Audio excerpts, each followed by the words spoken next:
Well, I'll tell you what. Of all the sentences I never thought I would ever be able to truthfully say, I can honestly begin this live stream by saying that now I know what Batman's dick looks like. Not me personally, like not just me, like it was in a comic, and then they published panels from the comic and on websites, so like everybody can really see what Batman's dick looked like. It's not like Batman just showed his dick to me. That would be an even better story. But no, so DC Comics is starting a new mature imprint, and they decided for their first story that they would show us all what Batman's dick looks like. So now we know what Batman's dick looks like, and that's why I'm wearing my Batman shirt, in honor of the revelation of what Batman's dick looks like. So now that we've gotten that out of the way, I just want to apologize for being kind of a shitty content creator because I want to thank Dr. Babylon. I don't know if Dr. Babylon is with us in the live chat or not, but Dr. Babylon noticed yesterday. Dr. Babylon is a patron as well as a viewer, a regular viewer and question asker, and he said, "Hey, you didn't post a." you didn't post an Ask Away call for questions yet." And I thought, oh shit, so I had to post the call for questions for patrons yesterday instead of a couple days ago like I usually do. So I forgot all about that. Bad content creator. And then John Brockman, who is in the live chat, hi John, glad you made it, like literally seconds before I went on the air, said, "Hey, you forgot to post the link to the Ask Away live stream on the Patreon page." So I had to do that right before I went on the air too. So it's you know, been a busy week. It's been a busy week. What with, you know, everybody seeing Batman's dick and I guess making videos. So anyway, hi everybody. Thanks everybody for joining me. Thanks to all of you who are in the live chat and to everybody watching, whether you're watching this live right now as it happens or whether you're watching it later at your leisure. As always, I am going to get to live chat questions in a few minutes. Hi, Dr. Babylon. I see Dr. Babylon there. I'm going to get to questions from the live chat in a few minutes. But first, I'm going to answer some questions from my Patreon patrons, and then I will get to you all in the live chat. So if you have questions in the live chat for me, just hold on to them for a few minutes. I'm going to try. I have a lot of patron questions this week, but I'm going to get through them as quick as I can. And if we go longer than an hour, so what? I'll stick around until I get everybody's questions answered, and everybody leaves satisfied, as I imagine Batman's lovers mostly are. Because, I mean, have you seen his dick? Okay, let's go to the first question from a Patreon patron. It is from Larry Yellingman, who is in the live chat. Hi, Larry. Larry, of course, the host of the very fine Man Yelling at News podcast. Larry says, "Has it been too long since I traumatized everyone with a teaser for my show? Let's fix that, shall we?" And then he offers this link to a news story, and I will show the news story to all of you so that you can suffer as I have suffered. Here it is. It's by the way, my favorite part of this, the headline is "Horny Dolphin Forces Closure of Popular Beach After Rubbing Up on People." And my favorite part of this is not just the headline, but the fact that this is a headline in a story in Newsweek. You remember when Newsweek was like a legitimate news magazine, when it was sort of like Time's, you know, lesser but still respectable, like younger sibling? Well, now it's publishing stories about horny dolphins causing the closure of French beaches. So what happened is there's a beach in France, in Brittany, and it is the regular swimming space of Zafar the dolphin, who locals often see frolicking. School children sailing are often greeted by the dolphin. Lately, however, Zafar has had other things on his mind. And then it describes how he's been rubbing up against swimmers and just kind of harassing people because he's a horny dolphin, and that's what dolphins do. And the story ends with, "Dolphins do not have a mating season, instead reproducing year-round. Zafar is about 10 feet long." So that's kind of ominous, right? I mean, they don't have a mating season, so he can just keep doing this all year. You can never tell when the dolphin will be, you know, satisfied. And also, they give you the information of, oh, and he's 10 feet long, just so you'll know him if you see him. If you're off the coast of this beach in France and you see a dolphin, you're like, I wonder if that's Zafar, the notoriously sexually aggressive dolphin. And he looks like he's about 9.5 feet. Zafar, it was reported in Newsweek very clearly, is about 10 feet. So that's probably not Zafar. Anyway, thanks, Larry, for that for that nice bit of news. And Larry also has another question that he submitted this week, which is on a semi-serious note. How do you keep coming up with all these good ideas for videos? I understand how Trump is an endless font of fuckwittery, but I am so jelly that I'm literally turning into jello as I type this, just thinking about how many Steve and Stuffy and Star Trek videos you have. Well, the Steve and Stuffy videos are easy because a lot of them... it's either something that I've had an idea for a long time and I've written down. Like the last couple years, I've plotted out the at least the fall run of Steve and Stuffy ahead of time, so I know basically where I'm going, and I have not full episodes written, or I don't even have like full like treatments or breakdowns written ahead of time, but I have just ideas, just concepts for each episode, and usually titles for each episode, and like important incidents that need to happen in the episode, like particular jokes that I want to make sure to include, or particular lines or particular story beats that I want to make sure that are there. And those are usually planned out way ahead of time. And if I get a good idea closer to the time when I make the video, then I can be flexible and kind of change things up and add things or take things out. But yeah, Steve and Stuffy is pretty easy. The Star Trek stuff is actually, I've been a Star Trek fan for my entire life, so it's easy I could talk about Star Trek all day. I could talk about Star Trek at the drop of a dime with anybody at any time. But for the videos, it's a little more challenging than you might think, because I don't just want to make Star Trek videos where I just blather about Star Trek in some kind of undirected way for a period of time. Like, the videos have to have a particular subject, a thesis, something that I'm trying to say or trying to point out, or an argument I'm making, or whatever. So to make the Trek Actually videos and to actually come up with concepts that work for that series and that format, it's not like super challenging. I have dozens of them, but it's not as if, I can just sit down and make a video about whatever I'm thinking about right now about Star Trek. They do require a little bit of thought and a little bit of planning. But it's just, I write Steve and Stuffy videos because I like writing funny conversations with people, and I like having a little toy box to play in. And with Star Trek, I just love talking about Star Trek. So that shit comes easily to me, actually. That it doesn't mean the videos are necessarily going to be great, but the process of writing them is usually pretty easy, at least in terms of concept. So yeah, I guess I'm just lucky that way. I picked the right subjects to have an interest in and to make videos about. Next is from Tom McDonald, who is also in the chat. Hi, Tom. Oh, and I just saw Christy in the chat. Hi, Christy Winters. Anyway, Tom says, since the ending, demise really, frowny face, of An Atheist Reads, I've been unable to sleep. My skin has broken out in a weird rash on my, delicacy forbids me saying it's on my balls. My bowel habits have become wildly irregular, and I've developed a nasty facial tic. I fear the only thing that can possibly cure me of all these ills is the love of a good woman, or your assurance that the new show will be just as good as An Atheist Reads. Can you help me out with either one, or both? Your friend, Tom. I cannot help you out with finding the love of a good woman, Tom, because you know what? I'm not a dating service, my friend.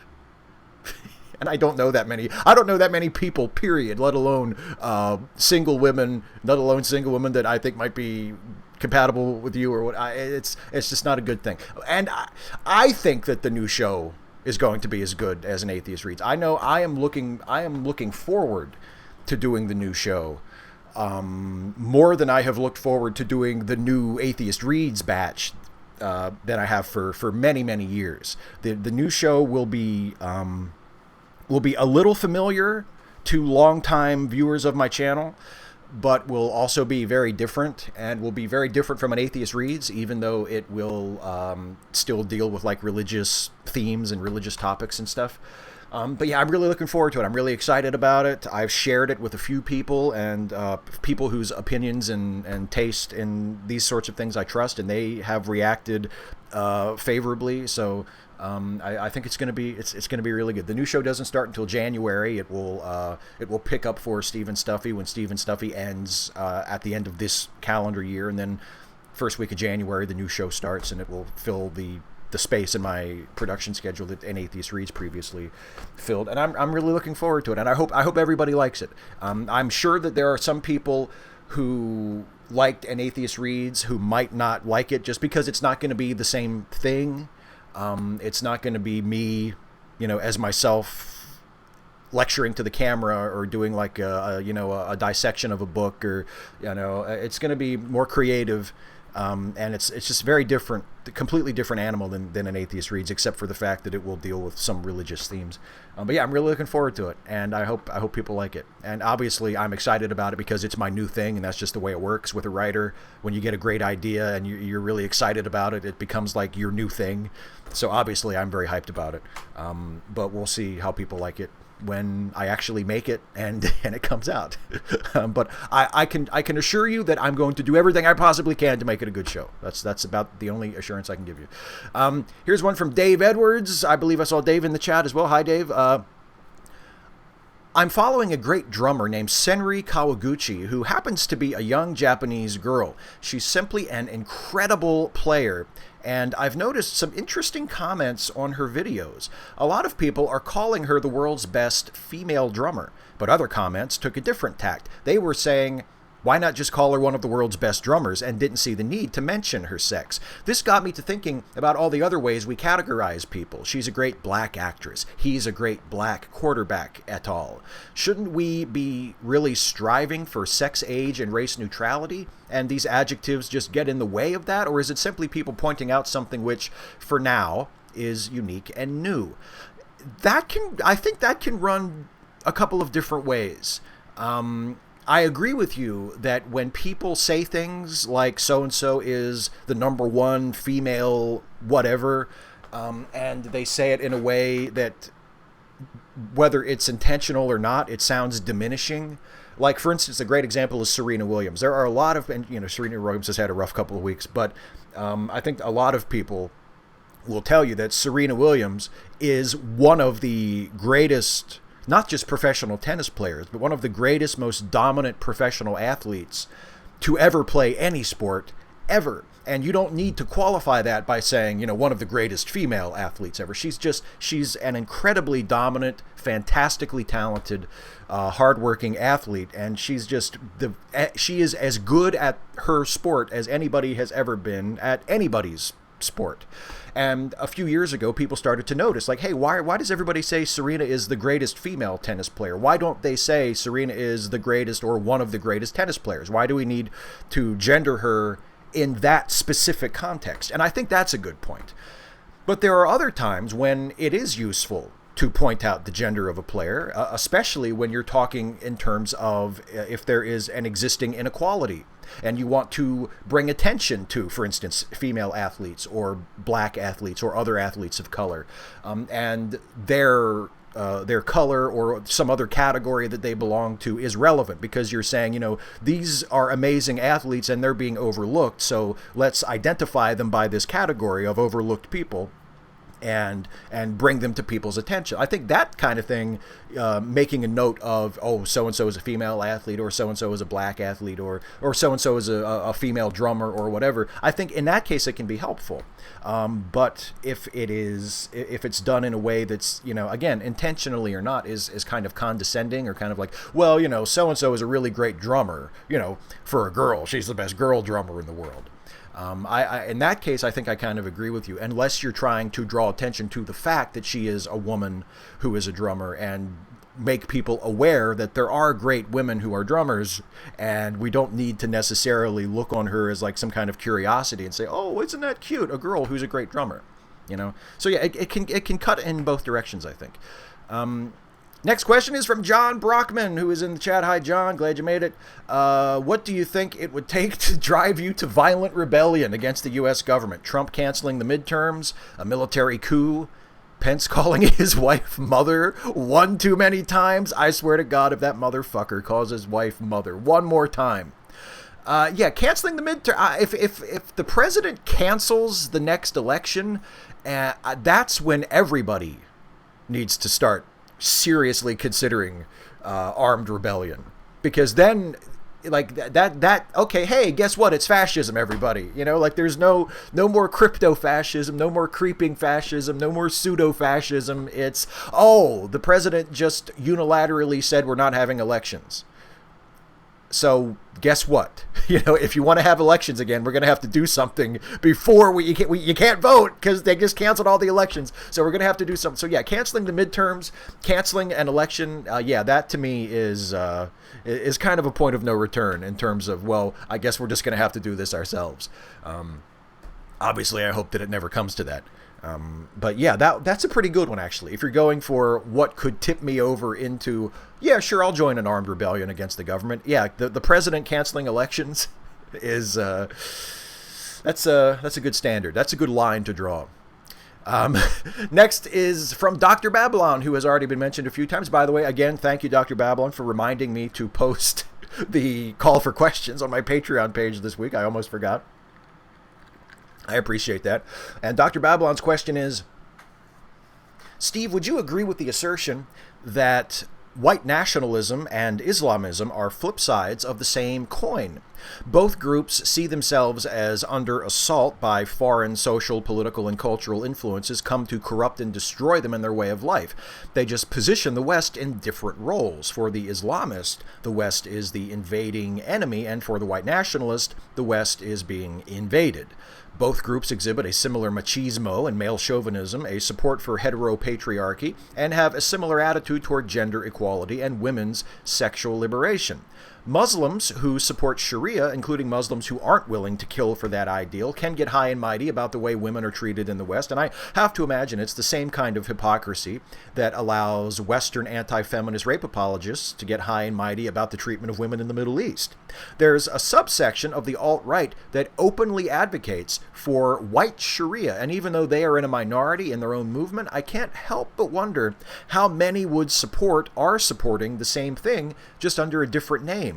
Whenever I see an Islamophobic anti-feminist, part of me suspects they are secretly jealous of Islamic heteropatriarchy and machismo. What are your thoughts on this? That is a very, very, very good point. And obviously, and I think you sort of imply this distinction in your question by the way you describe it. But I remember when I did a video about Islamism a few years ago, and when I was researching that video, I discovered that even Islamism is kind of a diverse group, and when we talk about Islamists, people in the West who are non-Muslims, when we talk about Islamists, we're usually talking about extremist Islamists, about Islamists who advocate for the imposition of Islamic law on society through force or through government, and there are other people who call themselves Islamist or are considered Islamists that don't, like, as you say in your question, that aren't willing to kill for their ideals or aren't willing to forcibly impose their ideals on people. And I do think it's worth making that distinction, that not all people who could be categorized as Islamists are necessarily potentially, violent terrorists or totalitarians. But yeah.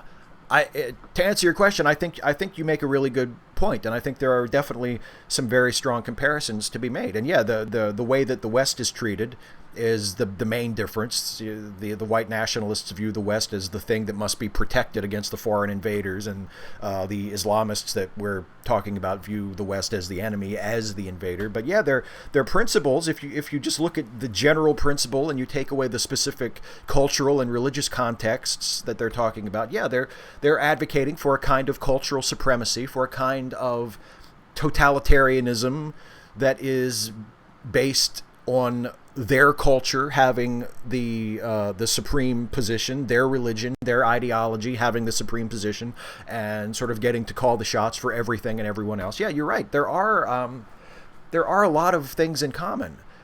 Do I think white supremacists are secretly jealous of those kinds of Islamists and the sort of traditional Islamic heteropatriarchy? Maybe. I mean, I think probably their prejudice against Muslims is in most cases so pronounced that they don't consciously envy it, but sure, I mean, that system just translated into a different context, out of an Islamic context, into what they would consider a more acceptable context. Yeah, that's kind of what they want, isn't it? Yeah, it's a really sharp comparison, I think. A really good question. Next is from Hosa. What is the rationale between 40% approval of Trump? A deep hate for the elite? Why is there no movement for a more positive agenda? Sanders is the flop coin of Trump in a way, but there is far from 40% approval of even his center-left European right vision.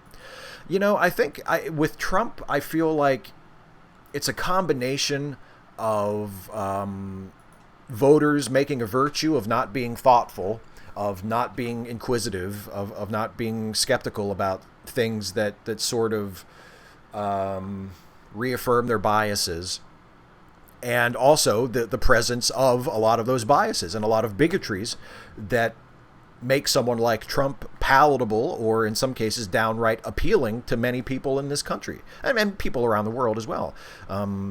But yeah, I think it's a combination of that. It's a combination of American voters being apathetic and not really wanting to do their homework, and not really wanting to think about things too hard, and not really wanting to differentiate between real news and fake news, as long as the fake news reaffirms their pre-existing prejudices or their pre-existing beliefs, and the fact that they have those prejudices in the first place. And those kind of, they amplify each other, because if you are accepting news and commentary, etc., that reinforces your prejudices, then you're less likely to examine those prejudices and try to overcome them.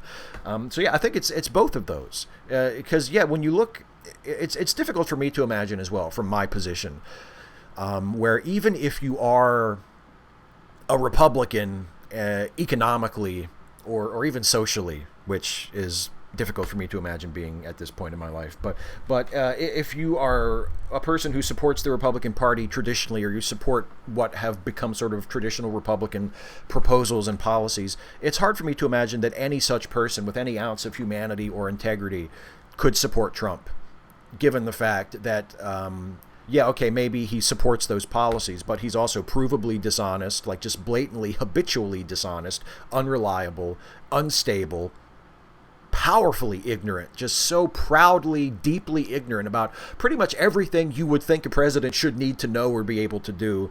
Racist, sexist, misogynist, rape apologist, xenophobic, just absolutely heartless and cruel. The things he said about migrant children, about undocumented immigrants, about the people of Puerto Rico, about quote-unquote shithole countries. Like, I don't see how any of that... that should all be disqualifying to any decent person, whether they agree with Trump's political beliefs or his stated political beliefs, to the extent you can decipher them on paper or not. So I don't get it either. I think it's a matter of prejudice and a matter of intellectual laziness and just not wanting to think about it, or not wanting to think too hard.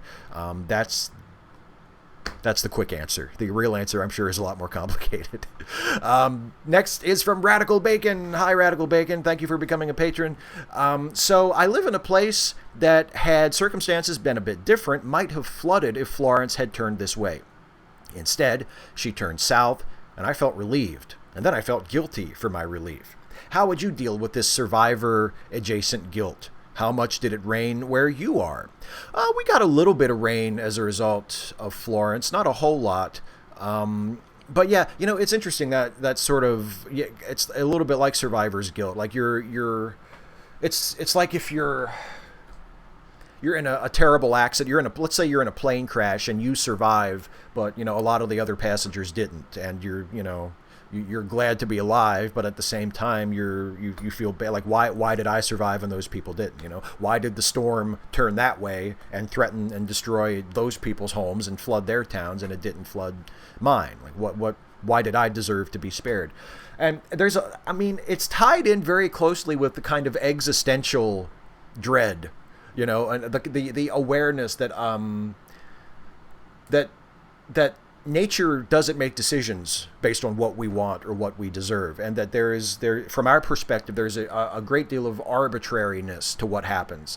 especially in terms of natural disasters. The hurricane didn't turn away from your house because of anything you did to deserve it. It turned away because that's just what it did. The weather patterns just worked out that way. And it could just as easily have turned towards you.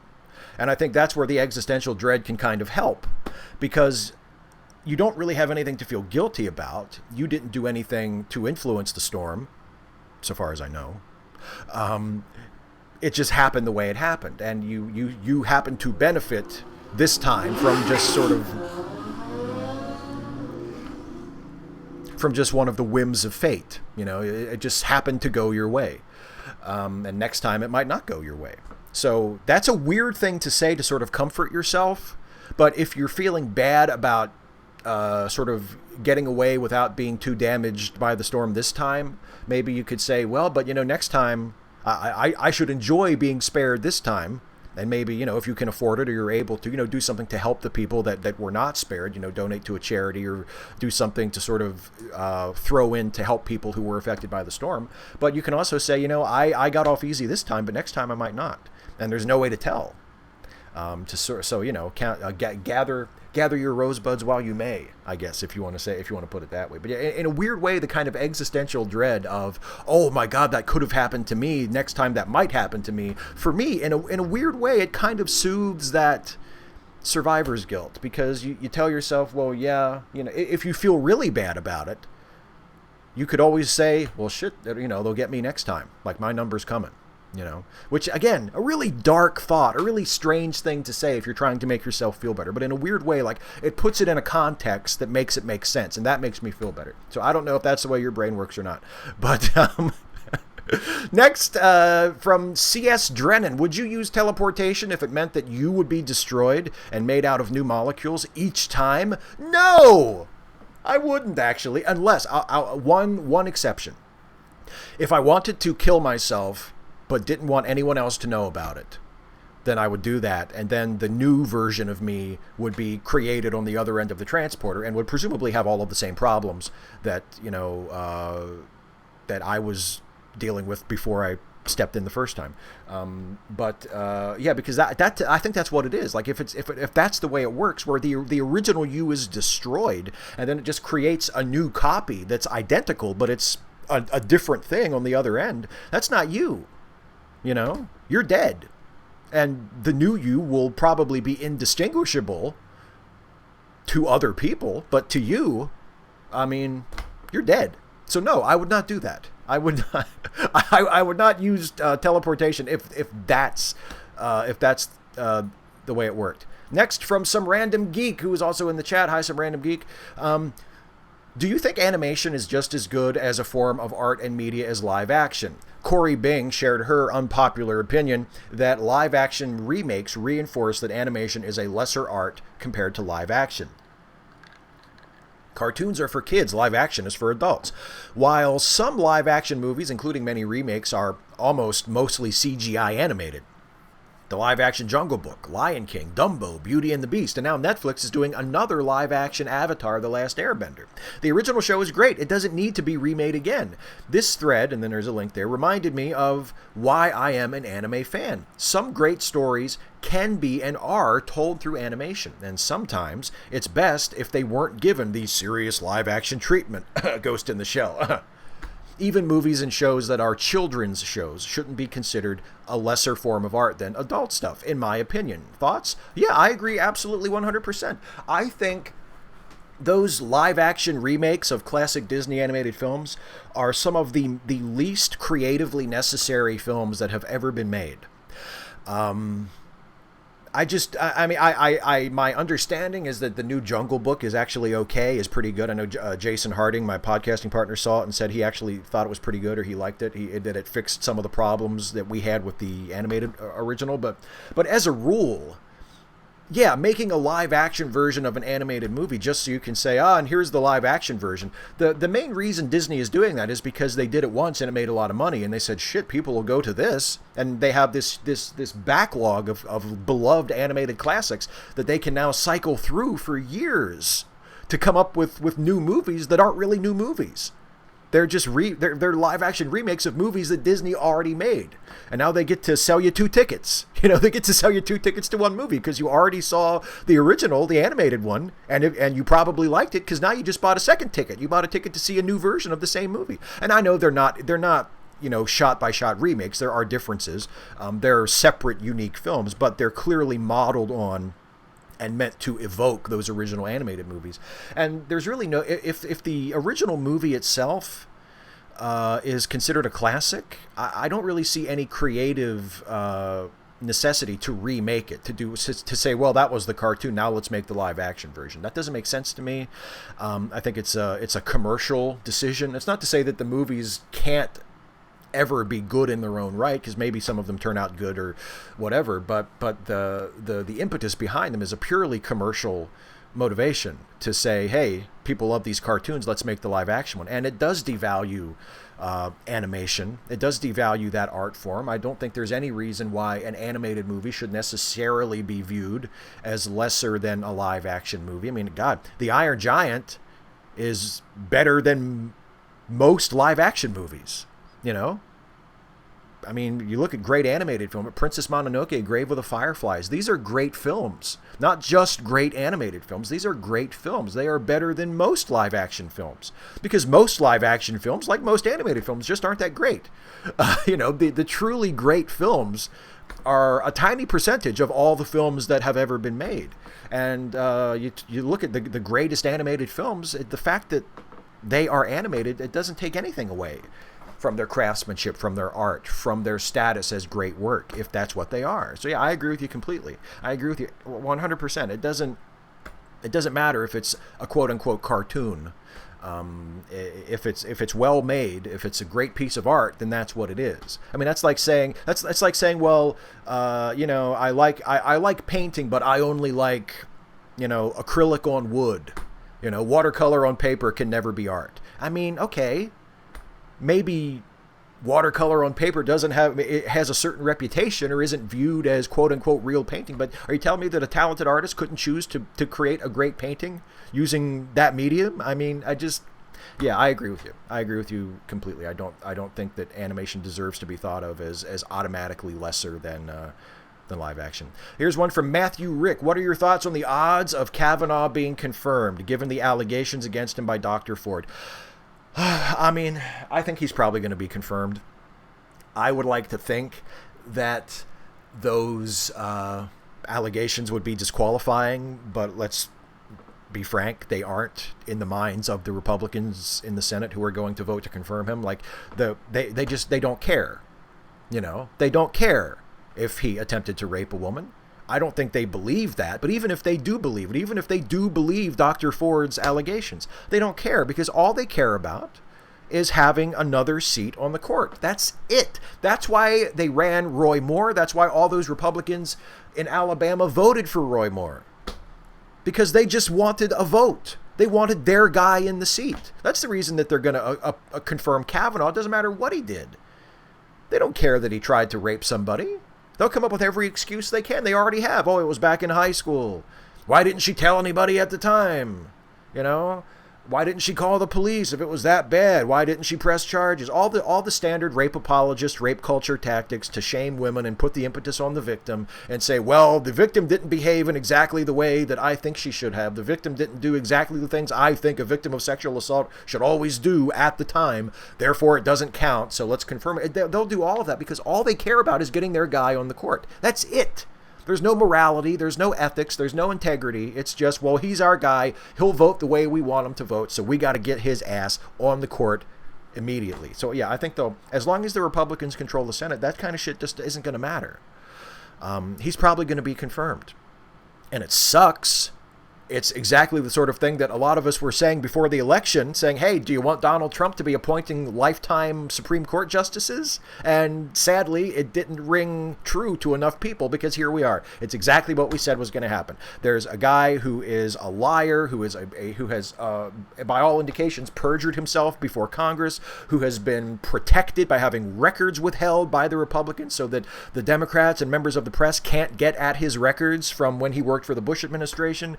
who has basically regressed to a child when trying to squirm around direct questions asked him by Democratic senators. And, oh yeah, by the way, on top of all those other things that ought to disqualify him from serving at this most high office, he also probably tried to rape someone when he was in high school. They don't care. It's one of their guys on the bench. That's all they care about. So yeah, they're probably going to confirm him, and it sucks. But I think that's what's going to happen. I hope it doesn't, but I think that's what's going to happen. I think the odds are pretty good, unfortunately. Next question from Joe McClory. Do you worry about the reaction of the truly awful people that have been empowered by Trump and his ilk as power is stripped away from them? What they might do when it becomes clear that the administration can no longer do the pro-white supremacy stuff they want it to do, and if somehow Trump were to be impeached or held accountable for his crimes in some other way, do you think they will hurt and kill people as they lash out? Or is it more likely that they are bullies and cowards and they will slink back to the margins waiting for another demagogue to come forward? I think with most of them, it will probably be the second one. After this is over, however this administration ends, when Trump is no longer in power, when the Republicans are no longer in power at this level, when being openly white supremacist, openly white nationalist, openly anti-Semitic, anti-immigrant, etc., is no longer as acceptable or as fashionable, I think most of them will slink away and just go back to whatever they were doing before they were emboldened a few years ago by the Trump campaign.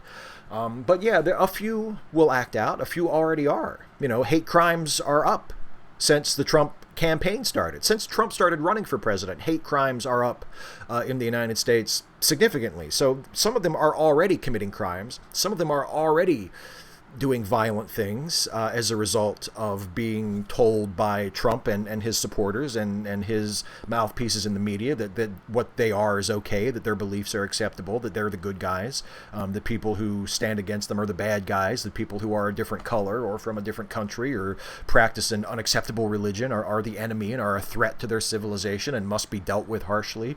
That's already happening. And yeah, I think that'll probably continue to happen. And I think that will happen less and less as they are less emboldened and as people like Trump find themselves less and less politically empowered. So I think getting rid of Trump will help in the long run as far as the violence of his supporters.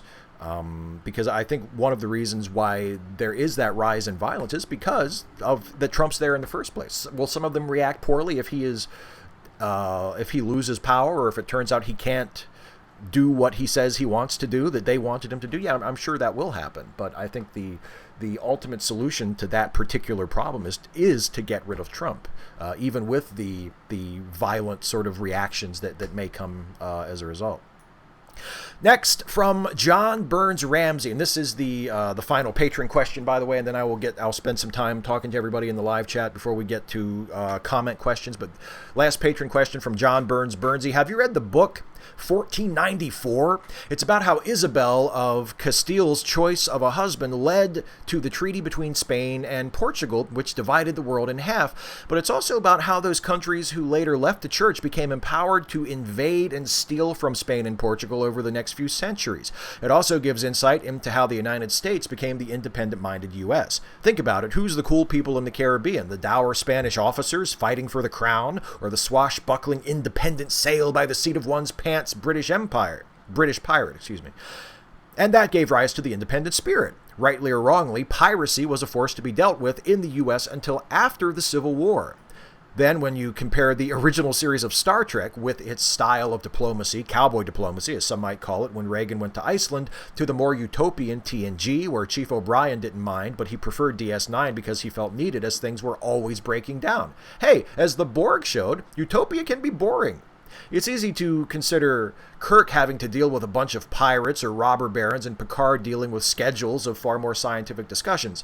I hope you check out 1494. It was intriguing and humorous. I'll probably not see this video until next week out of a Wi-Fi area. I'm getting low on data. Have a great weekend. Well, thank you, John, as well. And I've not read that book, but you got me with the Star Trek shit. If you read the book and it makes you think, hey, this might, the history lesson in this book makes me think about Star Trek, I could go for that. That sounds like something I might be into, but I have not read the book. But yeah, it is interesting how the way that diplomacy has been portrayed in Star Trek over the years, isn't it? Because yeah, Captain Kirk's ship was portrayed as, you know, they're very much out there on their own, and the captain is sort of omnipotent within a certain sphere. The captain can do whatever he wants. There's not too many episodes of the original Star Trek where Kirk is like, well, okay, but let me check with Starfleet and see what my orders are. He pretty much just does what he needs to do, and takes a lot of very, very heavy-handed unilateral action, you know, in a few of those episodes of Star Trek. Whereas in Next Generation, the world has been built out much more since the movies. The Federation and Starfleet are much more established as entities on screen. So when Picard is on a mission, yeah, he's working within much more of a structure, and he isn't portrayed as having that level of autonomy where he can just sort of decide to do shit. And yeah, maybe it's a consequence of the way the franchise had gone and the things that had been established on screen. And it's also, I think, maybe a more maturing attitude toward the value of diplomacy and the value of community and international relations, where, you know what, maybe we don't want our hero to be a pirate. Maybe we don't want our hero to be a guy with a powerful ship that just flies around doing whatever he wants. Maybe we want our hero to be working within some kind of institution, some kind of structure, and show that can be used to a benefit as well. But yeah, it's very interesting. And I realize that, you know, you mentioned Star Trek once in your question, and I just talked about it for most of my answer. But have we met? Hi. Thanks for being a patron, and thanks for the question. All right, let's go to the chat, shall we? How is everybody? Are we doing good?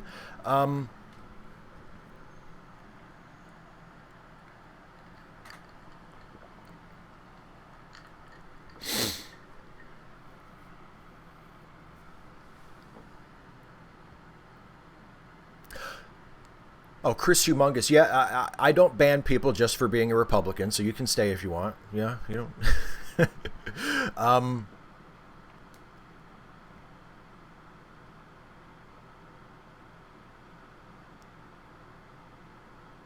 Oh, nobody listens. I've been working on stuff, but I also want to do a long YouTube thing. But recently, I'm always either busy, uninspired, or tired. Got some writing tips for me?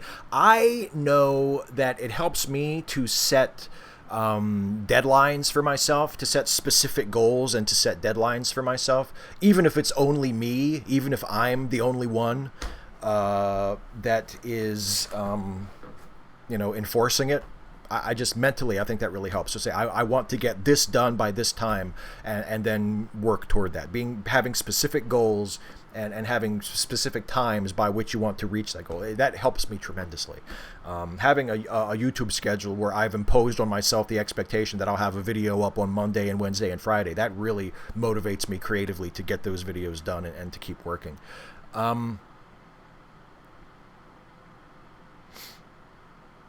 Yes, hi, Matthew. Matthew asks, question: if the Stuffyverse characters are parts of your personality, what does Geoffrey represent? Geoffrey, I would like to say, is not a part of my personality. I guess if I go back far enough into my teenage years, I can find echoes in my own attitudes or my own opinions of what Geoff is saying in the videos. But no, Geoff is not drawn from my personality. Geoff is drawn obviously from shitty people on the internet. But yeah, I guess if I want to be honest, there are probably parts of me that I'm not proud of, that I no longer consider parts of me from when I was younger and less enlightened and less mature, that are a lot like some of the things that Geoff is saying. I mean, I was never an anti-feminist. I was never openly, sexist or racist or anything like that. But I think I probably have gone through phases in my life where I was smug and condescending and had a chip on my shoulder and behaved like kind of an asshole to people that I shouldn't have behaved that way towards. So yeah, there's elements of him that I can probably draw on from experience, even though I might not like to think about that.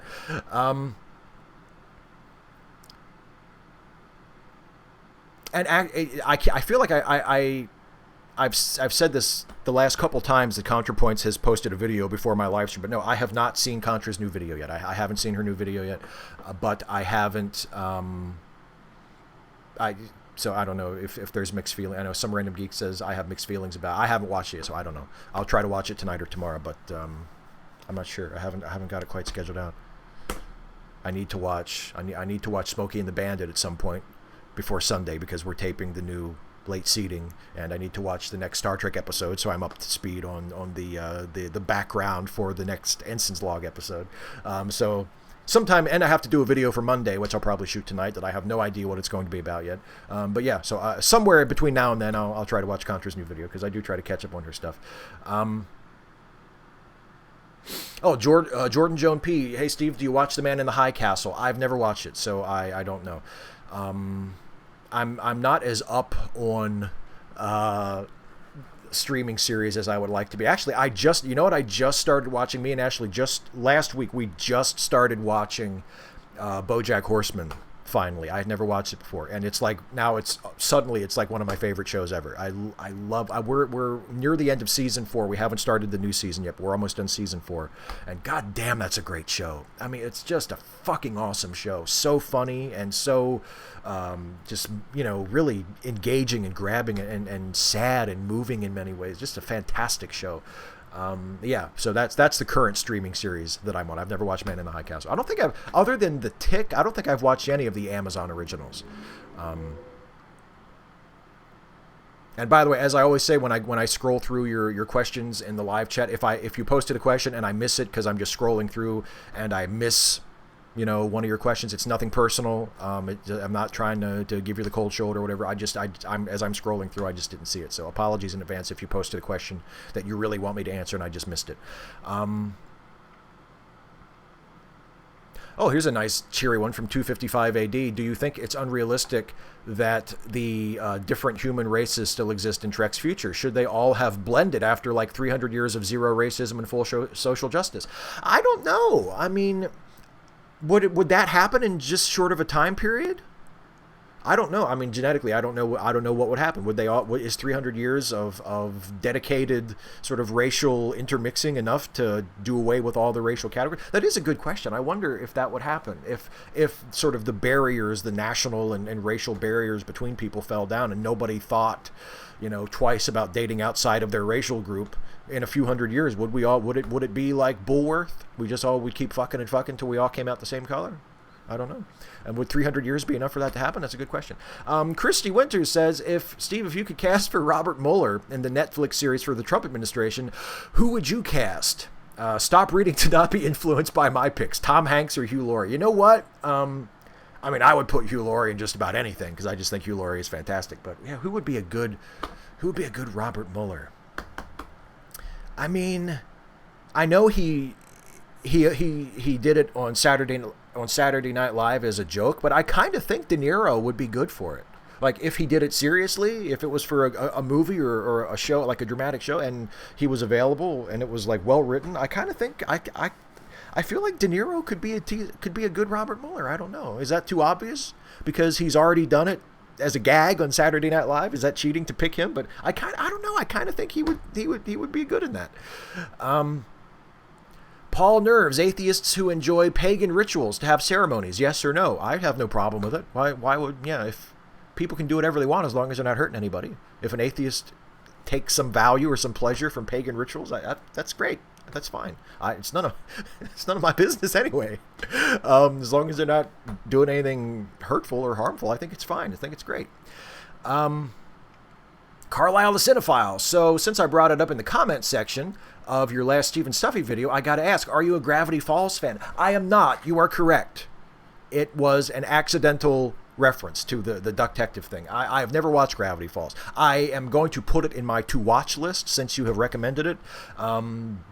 But who knows when I'll actually get around to it. But no, I've never seen the show, so any reference to the show in the form of Bosco or anything else is purely accidental and coincidental. But yeah, I remember hearing about it when it was on, but I never watched it. But I had a couple people recommend it like really highly to me, so I'll try to check it out.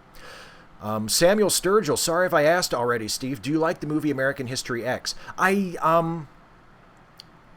I've only seen it once, I think, and I remember having very mixed feelings about it. There are parts of it that I do really like. But there are also parts of, like, I can totally see, even though the message of the movie is anti-racism and anti-white supremacy, I can totally see why that movie has kind of been appropriated by actual neo-Nazis, by actual white supremacists, because they're too ignorant and clueless to get the message of the movie, and they just think, wow, that Edward Norton guy seems really cool. Too bad he turned into such a pussy at the end, you know?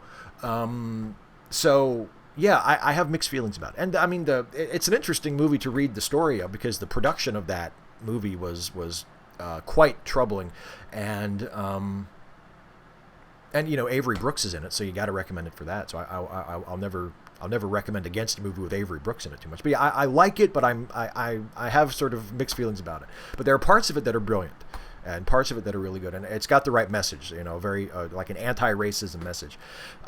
Larry Ellingman, why does Steve and Stuffy Steve? I like that you called it SS Steve, Larry. That's great. Yeah, that's what I want people to. Yeah, you know, let's not refer to my Steve and Stuffy persona as SS Steve. Can we please do that? But anyway, why does he let Joffrey live with him in universe? Does he pay rent? No, Joffrey is only staying with us for a short time. He is Stuffy's guest, and he's allowed to stay because he's Stuffy's guest. But no, he's not paying rent, and he is there because we like Stuffy, and we're putting up with him.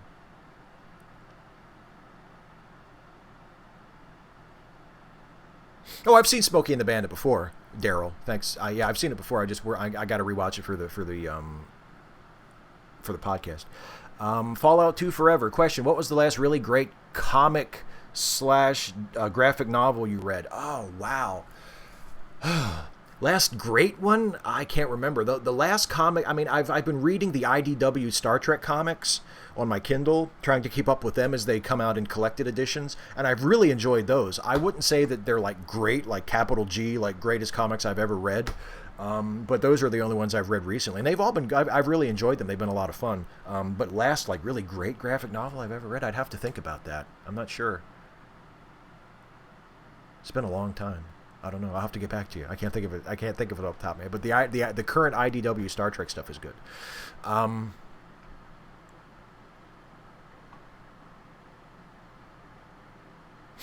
Joe McClory, can you cast Star Trek with your stuffed animals based on personalities, please? Oh boy. Okay. Well, let's see. Toby Benson would be Kirk, obviously. It's too on the nose for Jack to be Scotty, and anyway, Scotty is Scottish and Jack is Irish. So let's say Jack could be O'Brien on a really, really bad week. Stuffy could be Spock, or maybe Picard. Yeah, maybe Stuffy would be more Picard, because Stuffy has more of a heart, whereas Spock is more coldly logical. Although, you know what, if I'm going next gen, Toby Benson could be Riker too. Actually, Riker might be a better fit for Toby Benson. Yeah.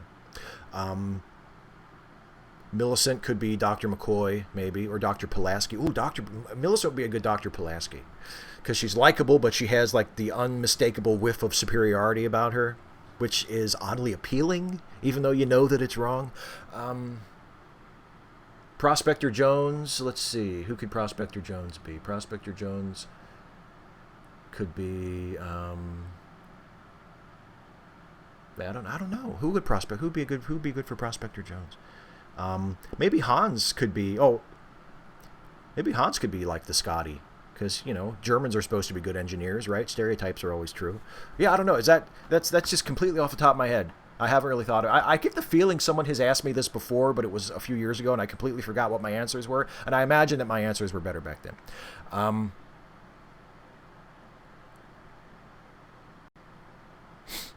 Julian Brousseau, do you think William Shatner should be allowed to finish his vision of Star Trek V in an updated director's cut? Oh, please let him. Yes. Oh, please if there's a Donner cut for Superman 2, please let there be a Shatner cut for for Star Trek V. Please, I would love that. Yes, I would donate to that Kickstarter. Absolutely. Nathaniel Robinson, how well do you think Star Trek dealt with environmental issues? I think the celebration of technology as a solution to various ills gives a poor perspective on how to approach climate change. Yeah, I agree. There was a really good episode of Next Generation. I forget the title of it, but I think it was from the 6th or the 7th season, where it was revealed that constant high-speed warp travel had severely damaged a particular region of space, and it sort of forced the characters to reevaluate their reliance on warp technology in particular, and sort of face the possibility that they might have to radically change the way they travel, or at least get used to not getting everywhere so fast. And it didn't really, that change didn't really stick. There were a couple of references after that episode to there being warp speed limits in that region of space, but it didn't really affect the characters or the story all that much going forward. But that idea, I think, was very smart and very strong to say, in this case, the technology actually caused the problem, and we can't just invent our way out of it. We have to find a new way to live. We have to find a new way to travel. We have to reevaluate some things that we have been, taking for granted for a very long time. That was a really good environmental episode. But in general, yeah, I do kind of think that the assumption that, well, environmentalism is important, but if there's a problem, we can just invent our way out of it no matter what it is, that can lead to giving people the wrong message. But there have been instances where Star Trek has done environmental stories, and it has been really good. I think that episode of Next Gen, I think it's called Force of Nature, I think it's called. And I mean, Star Trek 4, obviously, preserving endangered species. There have been environmental messages in Star Trek that I think have been important and have worked. But overall, yeah, I think you have a point about preaching like an uncritical reliance on technology and faith that technology will fix it no matter what it is.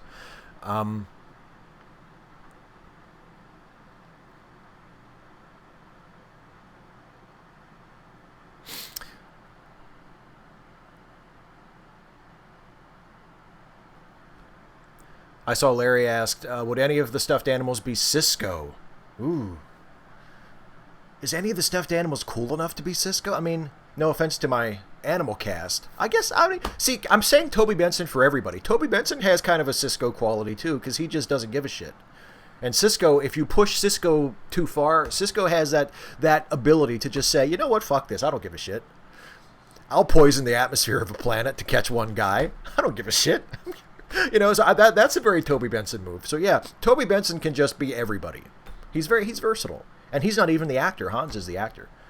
Hans could be everybody as well, because Hans is the actor.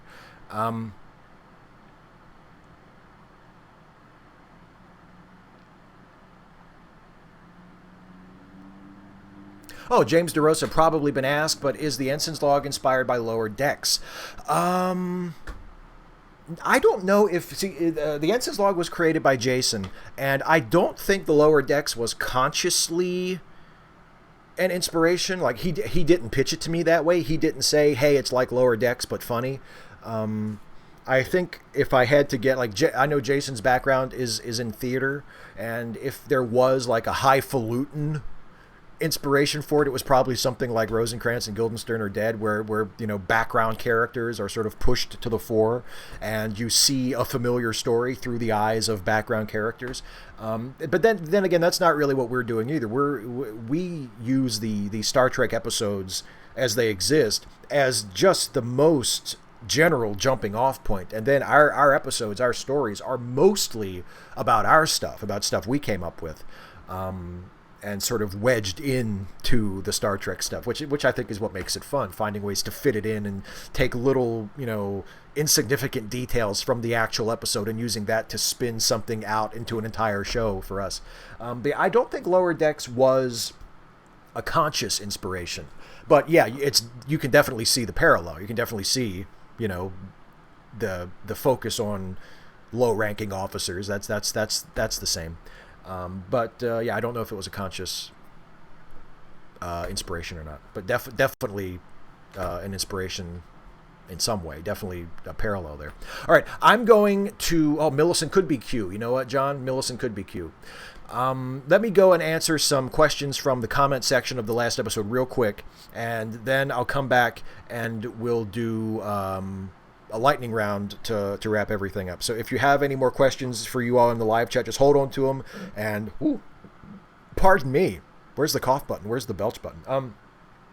If you have questions in the live chat, just hold on to them for a few minutes, and then when we start the lightning round, you can ask them during the lightning round. So I'm going to return for a few minutes to the pre-submitted questions, this time from people who posted on the comment section of the last live stream. First up, Corey Donaldson. I don't know if I ever asked you this before, but what do you think of those who thumb their nose at people who have a great passion for cosplay, like Star Wars, for instance? Because I remember watching Dennis Miller live and him making some smug remarks over a photo of some people dressed up as rebel pilots from Star Wars, and I always thought, who are they hurting, really? I just think that anyone who gets their jollies putting down people who like to cosplay must be pretty empty inside. I cannot honestly say that I have never made fun of people who cosplay because I have. It's not something that I would brag about or say that I'm proud of, but I've made jokes about people who cosplayed like Star Trek stuff or Star Wars stuff. But I agree with you, Corey. I think you're right. They're not hurting anybody. There's nothing wrong. It's just like the question from the live chat earlier about, is it okay for atheists to do pagan stuff if that gives them joy, or if that gives them a sense of continuity or a sense of ritual or whatever? I mean, of course. If you love Star Wars so much that you want to dress up as your favorite Star Wars character and go to a convention or go to a party or just walk around, who are you hurting? Why is it any of my business? Why is it my job to try and make you feel bad? It's not. It's not. Nobody's hurting anybody. Just let people do what makes them happy, as long as they're not hurting other people. And if cosplaying as your favorite comic character or your favorite anime character or your favorite character from Star Trek or Star Wars is what makes you happy, then do it. And be happy. And you don't need and didn't ask for and do not require my blessing, but do it with my blessing anyway, because I don't have a problem with it. And I'm sorry that I was ever the type of person that, would take cheap shots at just a random person being, cosplaying. I think that there's nothing wrong with it at all. It's perfectly fine. And to me, the people that are worth worrying about are the ones that have a problem with it, are the ones that make a point of saying, mocking such people in public. It's just, no, let people do what makes them happy. Shit. Next question from Spaz Fox. What are some great low-budget, no-budget movies you wish more people knew about? There is a fantastic low-budget filmmaker, and he's also an author, and he does like filmmaking workshops where he makes movies with students where they do the entire production. They conceive, write, shoot, edit, finish a film as a part of a course. And his name is Rick Schmidt, and he wrote a fantastic book probably 25 years ago, 30 years ago now, called Feature Filmmaking at Used Car Prices. That is kind of a how-to manual of how to make a low-budget film. And he wrote it back before the digital revolution, when you still had to use film or at the very least videotape to make a movie on your own. Now with digital technology, it's even more accessible, and you can do even more stuff than you could ever do when I was a kid. But Rick Schmidt is, in addition to that, is a fantastic filmmaker. He's made some really interesting, very, very low budget, very avant-garde, independent films. His most popular one is probably American Orpheus, or he did another one called 1988, the remake. But he's done a couple dozen movies, actually. He's been pretty prolific. He's been making movies since the 70s, and he's virtually unknown outside of people who know him specifically. Like, he's not a well-known figure to many people, but he's a fantastic filmmaker and makes some really interesting stuff, and is always at the top of my list when people say what are some underseen or underappreciated low budget films. To me, it's Rick Schmidt's work. Check him out, and specifically if you want to start with his relatively more well-known stuff. I think American Orpheus is probably his most well-known film. I think that he made that, and that was in the 90s, I'm pretty sure. But the other one I mentioned, 1988, the remake, I think was made back in the 70s. But yeah, just check out Rick Schmidt. That's a good place to start for overlooked films. Next, Johnny the Wolf is doing Yayo, the act of singing pirate rap, a.k.a. the 4Kids Dubs One Piece opening song. I don't know what any of that means. I'm 38 years old. I don't know I do know what yayo is because I confirmed after Adam mentioned it in the chat in the last live stream. I did Google it just to make sure. And yeah, yayo is coke. So doing yayo is doing coke. But yeah, and I guess yayo sounds like pirate talk. So that's what you mean with the pirate rap from the show One Piece that I've never watched and don't know anything about. So yeah, but I don't. I think I get what you're talking about, but you may be talking in completely different language. It might not actually be English. Thank you for overestimating how cool and hip and informed I am about stuff, though. That's extremely flattering, always. Here's another one from Johnny the Wolf. Hey, Steve, what would be your favorite Star Trek Voyager episode? Good question there. Even though I'm hard on Voyager and I never miss an opportunity to make a crack about Star Trek Voyager, there are some very, very good episodes of Voyager, and I think I've answered this question a couple times before, and I don't know if I've ever said that this is my absolute favorite episode, but maybe I have. One of my favorites, if not my favorite Voyager episode, is probably The Thaw, the one with Michael McKean as the clown who is the embodiment of fear. The Thaw is a really, really good episode. It's a good Star Trek episode. It's a good sci-fi episode just in general. It's really, really terrific. So if not my very favorite, The Thaw is at least very, very high on my list of favorite Voyager episodes. And Death Wish, the first Q episode, is excellent as well. There are a couple of really, really good Voyager episodes throughout the 7-year run. It's not like the show was awful every week. In fact, it was rarely awful. It was just mediocre. It was just so dependably mediocre that to me it's at the bottom of the pile. But yeah, I think The Thaw is probably my favorite if you want to know. Princess Caroline, Steve, there's a goofy girl on YouTube who avows that CERN is rearranging words and sticking emoticons in her paper and ink Bible.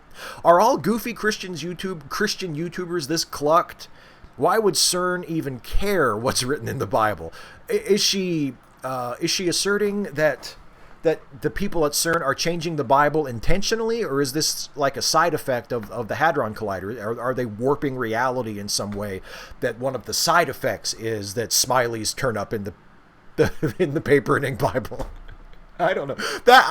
No. The answer is no. Most Christians, even wacky Christians, goofy Christians on YouTube, are not that far over the edge, at least not in my experience. But a few are, and yeah, that's pretty out there. To think that anyone would be capable of seriously entertaining that thought. You know what I think is happening? I think that there are smileys and appearing in my Bible, and I think they were put there by those bastards at CERN. Yeah, I don't know. I'm not even sure what else to do with that. How do you connect those two? What I want to know, I want to look at her Bible.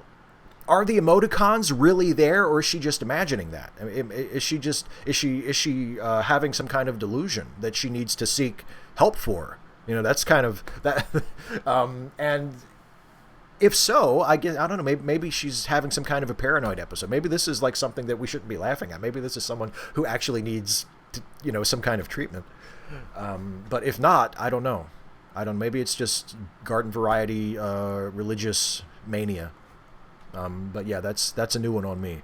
Blaming CERN for putting smileys in your Bible. And this last one is from Ahoyerno, and it's not a question, but Ahoyerno asked me to read this to everybody, and I think it reflects good on his character, and it's a good thing for us to see. So Ahoyerno says, last year I asked you a question about marrying trans people.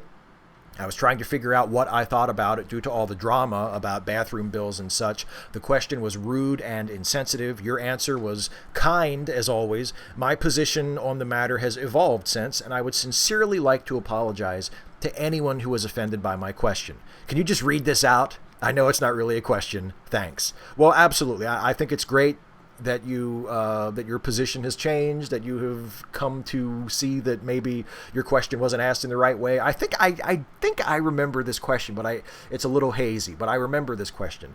And yeah, I'm happy to read your your apology. I think that's great. It's great whenever anybody changes their mind about something or comes to see that, they comes to feel that something they did in the past is not okay anymore and they apologize for it. I think that's great. I think that's a skill we should all pick up and practice and employ whenever necessary. So good on you for saying that, and I'm only too happy to help out by reading that statement. So now, if you are still with me and you have a question that you want me to answer in the last few minutes of this, get it ready, because it is time for the lightning round. Rapid fire questions, glib and adequate answers. See, and I only had to fumble for like 20 minutes there before I played the sound. So, lightning round. We are going to do this. I'm going to start the clock here in just a second. When the clock starts counting down, then we will do 5 minutes of rapid fire questions, as rapid fire as I can manage with my big mouth and my tendency to blather. So let's get ready, get your questions ready, and let's start. All right. And by the way, Adam, thank you for pointing out that he was making fun of me for the way I pronounce yayo and yayo. What I see, these are not the droids you're looking for. Okay, here we go. What's with the white dusty stuff in your mustache? Is it yayo? Okay. Christy, decaf or regular? Regular. I accidentally bought decaf iced tea recently, and thankfully it tastes exactly the same. But generally I drink, for iced tea and obviously for coffee, I drink regular. John says, how's the bowling team going? I have not spoken to Andrew about it once, but in theory, it would be awesome if we were on a bowling team together. Marty Messmaker, garage sale or yard sale? You know what's weird? When I was a kid, we had a couple of garage sales, and that's what they were. They were actually in our garage, but the signs we put up around the neighborhood all said yard sale. Is that truth in advertising? I think that's deceptive advertising. I think my parents could probably have been arrested for that.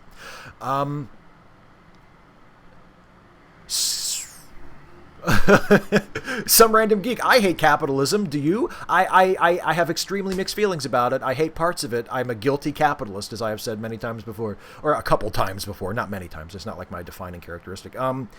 Schizophrenic plays. Steve, Trek actually or not Trek actually? How do you decide the topic for your thesis? Plan scripted out, which in my opinion leads to highly informative and a better way of looking at Trek.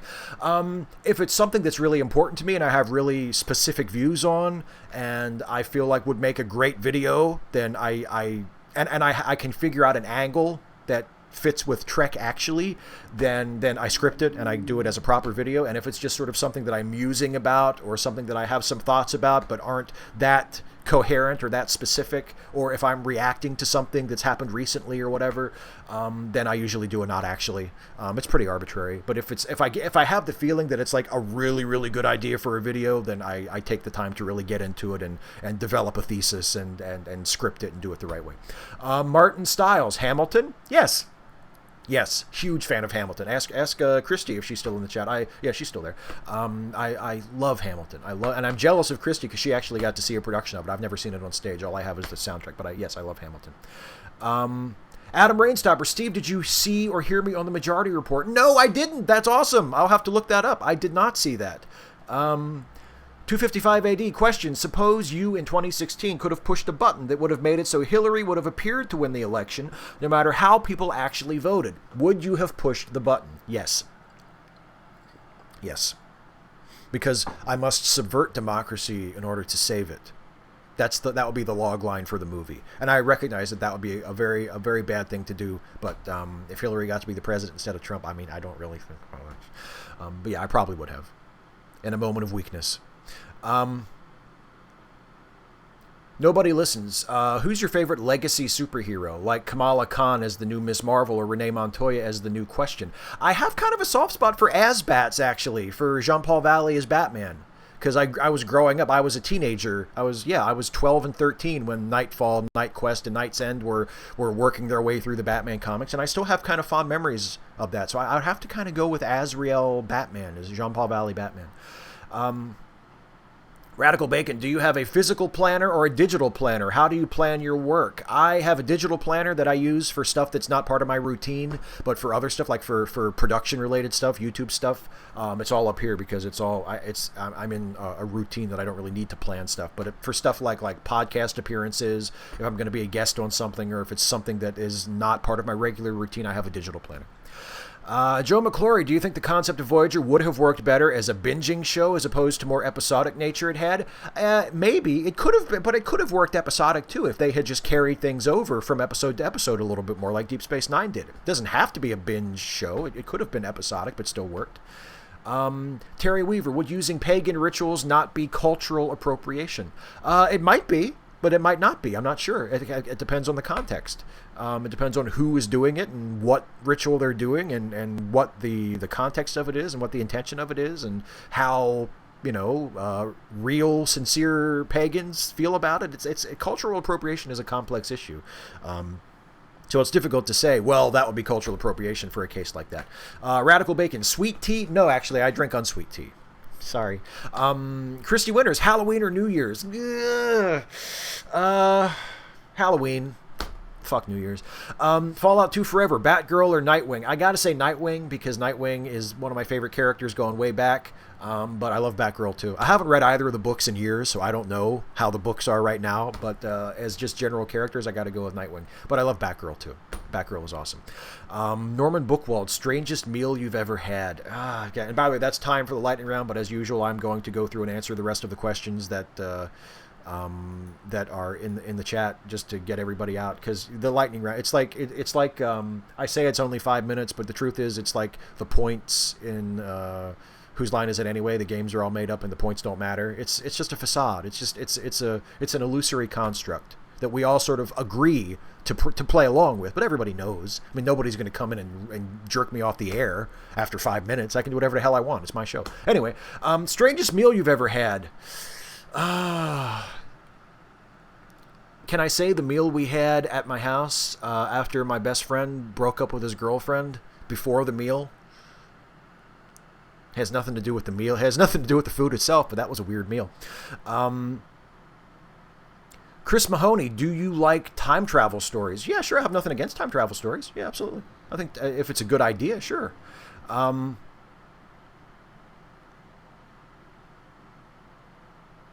Oh boy, Amma Brutnal. If you had to listen to Fox News or InfoWars and no other news, which would it be? I would choose InfoWars because I would just like to see how unhinged it becomes before it's finally, taken off the air by the FCC for something horrible that Alex Jones does.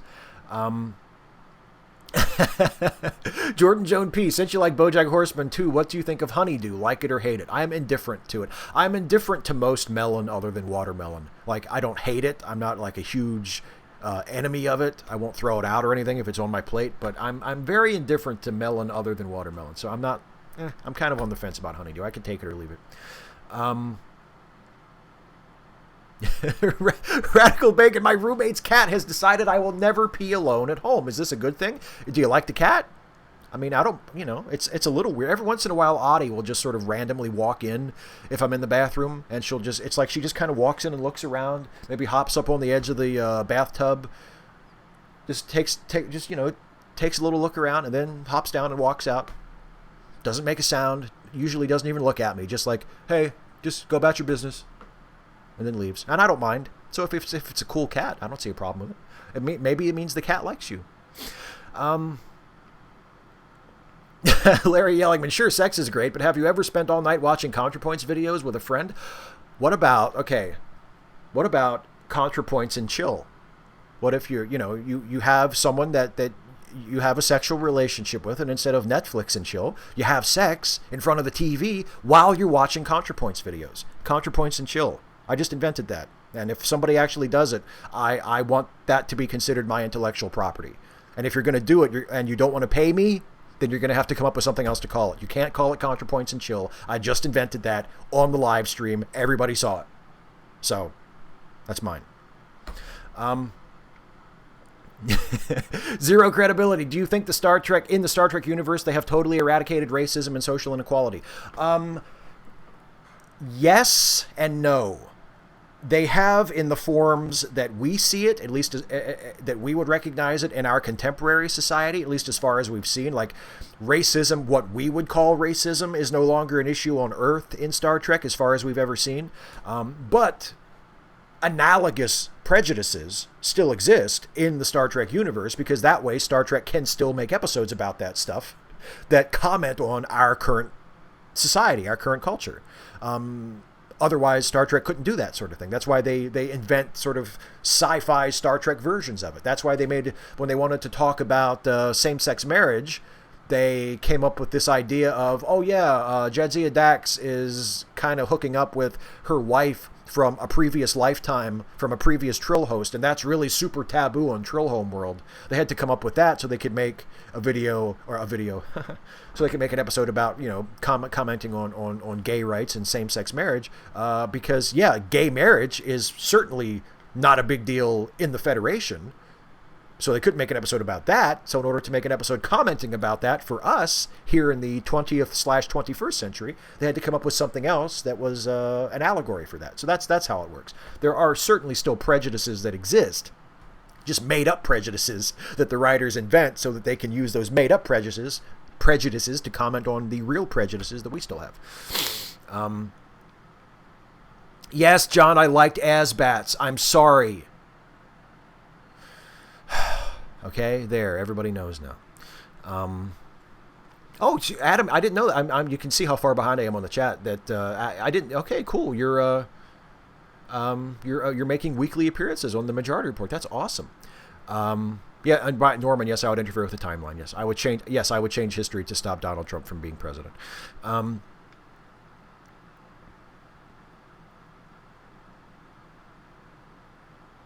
Oh, here, okay, Some Random Geek. Ted Shires is doing his live Q&A SPAC chat stream on his channel this Sunday at noon Eastern. Me and Tom McDonald will be there. Could you shout it out? Consider it shouted out. This Sunday at noon Eastern time on Ted's channel, Ted Shires' channel. Check it out. And yes, our friends, Some Random Geek and Tom McDonald will be there as well. And Ted is a really good guy. So yeah, go watch Ted's channel, absolutely. This Sunday at noon Eastern.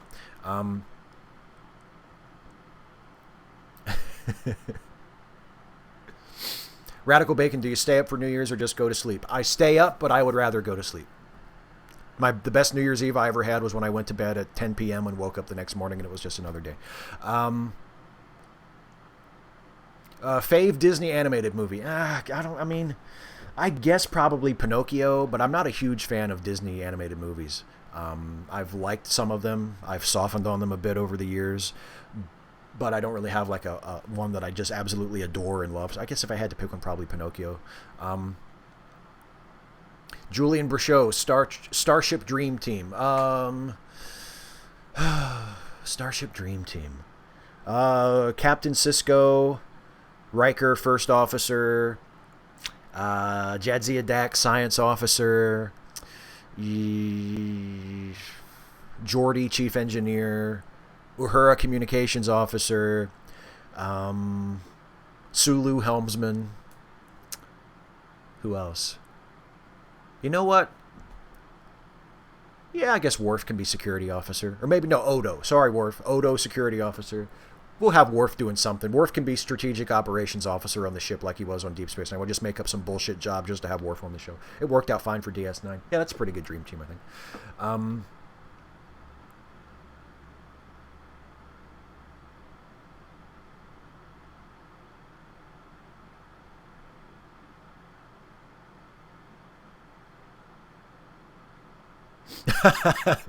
Yes, I Fallout 2 forever. I'm aware that with the creation of ContraPoints and Chill, I'm responsible for a new porn category. Well, you know what?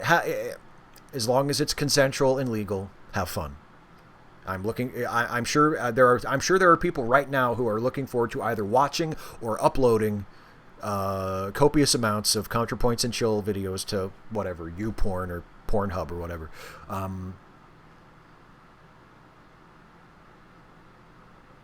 I'm really disillusioning John. I'm sorry. I didn't realize this was that big of a deal. I like Asbats. I like Unsweet Tea. I'm sorry. If you decide not to be a patron anymore, John, I will understand.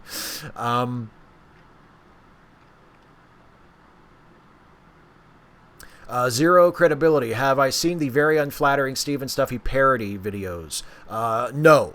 No, I don't generally watch response videos to stuff that I've made. No, and I don't know what they are. I don't know what they're making fun of, but I do kind of get a kick in a petty way out of people who try to insult me about the Stuffy videos by saying, "Oh, so this is how sad your life is. You just hang out with stuffed animals," as though it's not a bit, like as though they're not constructed works of fiction that I write and voice with another person.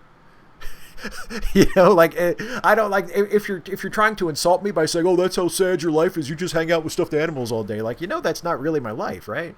So if you're trying to make me feel bad about that, you're talking about a fictional life. But that gives me I get kind of a perverse satisfaction out of that. Like, wow, that's a great insult, telling me that I'm a loser for leading a pretend life that I made up and choose to explore in videos that I fucking think are great. I don't. So yeah, but no, I haven't seen any of the parody videos, and I'm not even familiar with them. I generally avoid reaction videos and response videos to me. I think Tom is YouTube famous. Sure. Pretty sure Contra already is a porn category. Yeah. Not that I Googled it or anything.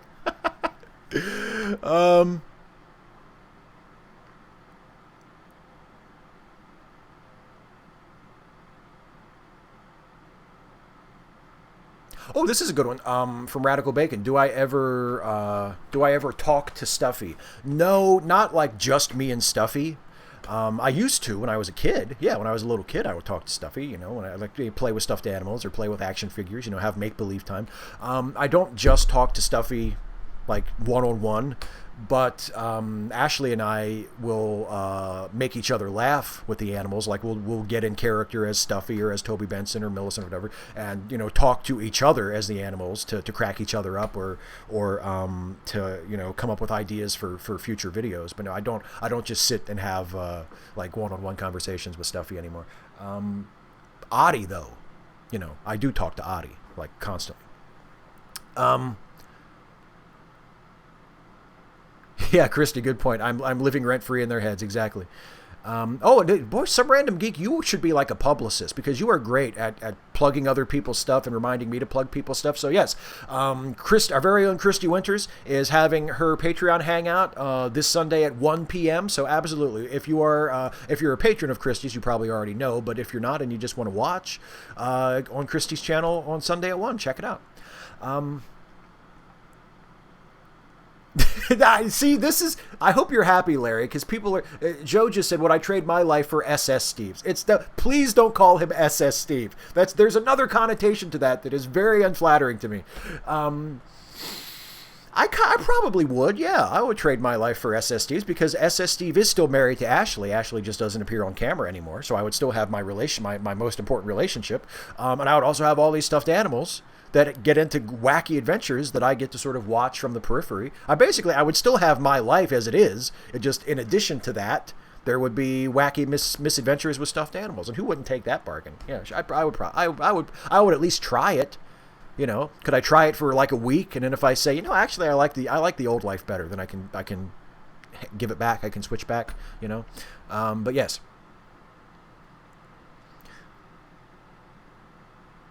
War Kettle Unplugged, do you think we should all be vegan? No, I don't. People can eat meat if they want. I'm not going to say everybody has to be vegan. I'm not even vegan. I'm vegetarian. I'm not fully vegan. I do think it's the more ethical choice, and in most cases it's probably healthier, but I don't think everybody should. Like, I wouldn't say that.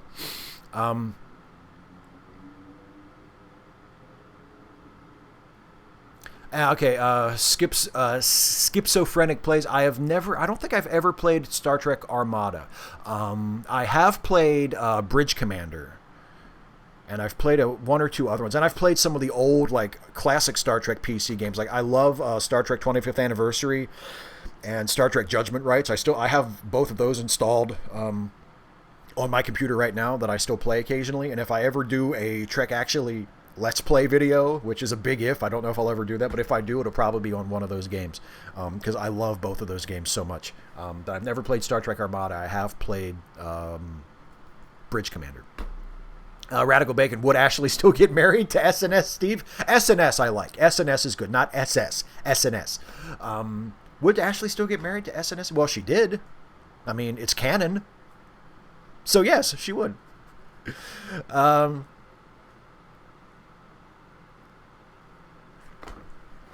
John Brockman, gotta be honest, since DC is next to Baltimore, everyone is a consolation prize if I don't get to hang out with Natalie. Yeah, I've never met Natalie either. I mean, yeah, she's in Baltimore. Of course, I've never asked. I've never said, hey, do you want to hang out? Because I don't want her to say, no, which I imagine is what she would say. We're cool, but we're not like friends. And hey, Natalie, I'm going to be in Baltimore. You want to hang out? Yeah, no. But yeah, I would. Yeah, she's very nearby, and I've never met her in person either. So don't feel too bad if you don't get to hang out with her.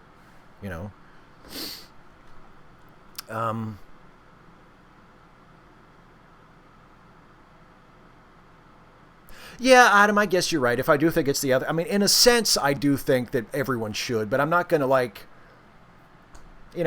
don't feel comfortable saying that or explicitly imposing that on people, saying you should be vegan, because again, it's a little hypocritical, because I myself am not actually vegan either, so it would be a little hypocritical for me to say, yeah, everybody should be vegan. Oh, are you vegan, Steve? Well, no, but yeah, that's a good point. If I say it's the most ethical choice, what does ethical mean? I mean, there is a certain there's an implication that I think that's what people should do. So yeah, you're right. Oh, Daryl, that's my favorite Aretha Franklin song, too. I love Chain. Absolutely. Yes, I love Chain of Fools. Natalie is ContraPoints, Fleotis Bing. Natalie is ContraPoints. As other people in the chat have now informed you. Good. Okay, I'm a Brutnell. What is my view on conspiracy theories? Is there any truth in them or complete BS? As a rule, they're complete BS as a rule. I mean, there might be a conspiracy theory here or there that gets something right or is based on something real that, then goes off in a completely wacky direction. But as a rule, no, conspiracy theories are complete bullshit.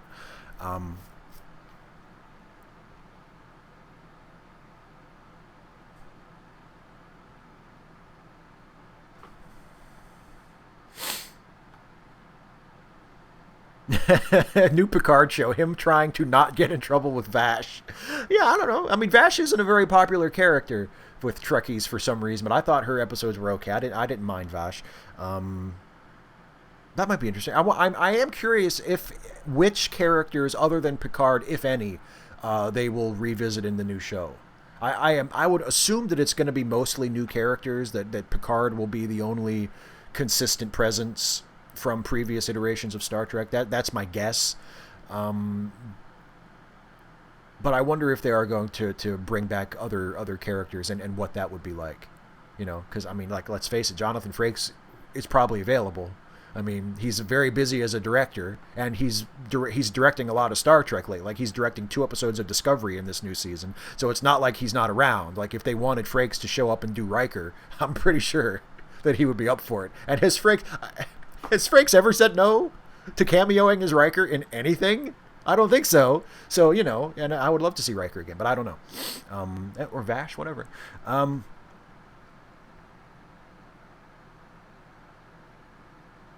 Schizophrenic plays, who would win, Battlestar Galactica or TNG? In terms of the ships, who would win a battle of the ships? I guess, I mean, probably the ships from TNG, probably the Enterprise, because I think the technology was more advanced, wasn't it? I don't think Battlestar had the same level of tech as Next Gen Star Trek did, so I probably that. As far as what do I think is a better show, my heart says TNG. I really like the new Battlestar Galactica. I thought it was fucking fantastic, but my heart would say TNG would be the better show. Yeah, Rolaren would be cool too. There are a lot of characters, especially supporting characters from TNG, that would be really interesting to sort of, check in on, if they had a good idea for them. Okay, so thank you for all the questions. Thank you for all of the participation. This went a little longer than it usually does. It went a little longer last time too, so I guess that's okay. But yeah, Adam has one more thing. I get that you don't want to preach, but I mean, there's a reason you gave up meat, and you wouldn't be so hesitant to make should statements about other ethical. That's a good point. That's a good point. That's a good point. I would, yeah, you're right. You're right. Yeah, you're right. That's a good point. I should probably think about that a little bit. But but you're right. I don't want to preach. I don't want to be heavy-handed about it, because I don't want to be one of those people. Because I honestly, I do have that ethical position, but emotionally and in terms of like my priorities in my life, like it's not something I think about that much, and it's not something that I think about when I meet other people. I don't think, oh, gee, I hope they're not a meat eater. Like it's not something that occurs to me. Maybe it should. Maybe I should reevaluate that. I don't know. But yeah, I don't want to be too heavy-handed about it. But you're right. You make a good point. I shouldn't berate people or browbeat people. There are good ways to go about it and bad ways to go about it. But yeah, I don't know. You give me some things to think about. And yes, Schizophrenic Plays, you can quote me on that. You can quote me, the guy who makes Star Trek videos, saying that TNG would win with their tech over Battlestar Galactica. I'm sure I would be accepted as an impartial source. Me, the guy who makes Star Trek videos. I'm sure that it's obvious that I don't have a dog in the fight, right? All right. Anyway, I was about to wrap up. So thank you, everybody, for the questions. As always, thank you for joining me for this. I know, Adam. I know you're not busting my balls. I appreciate it. I do. I want to remind you, as always, that in addition to doing YouTube stuff, I also co-host 2 podcasts that I just absolutely love and would love for all of you to listen to them if you're not listening to them already. They are the Late Seating Podcast, which is a movie review podcast, and the other one is the Ensign's Log, which had a new episode just go up today. They are both part of the Let Me Listen podcast family. I co-host them both with the brilliant and wonderful Jason Harding of Opinionville here on YouTube, and the one is a movie review podcast. The other is a comedy podcast set in the world of Star Trek, the original series, and they're both tons of fun. And if you like my Trek Actually videos, I think you'll really enjoy the Ensign's Log. And if you haven't listened to either one of them, give them a listen. They're at letmelistenpodcast.com, or you can hear them on SoundCloud or iTunes, or you can subscribe through your favorite podcast app. There's a link to the RSS feed in the description of this video. The RSS feeds for both shows.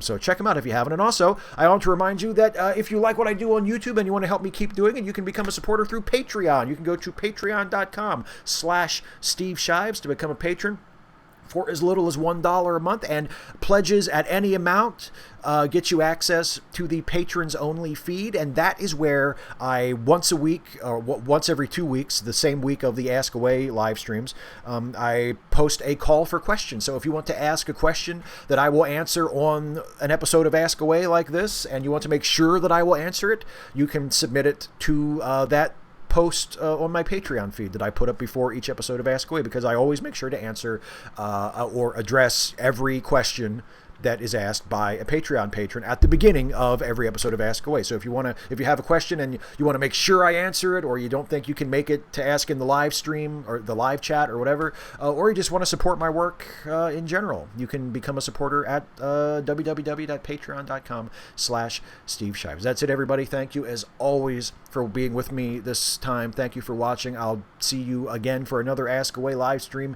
in 2 weeks. Until then, thanks for watching, and take care, everybody.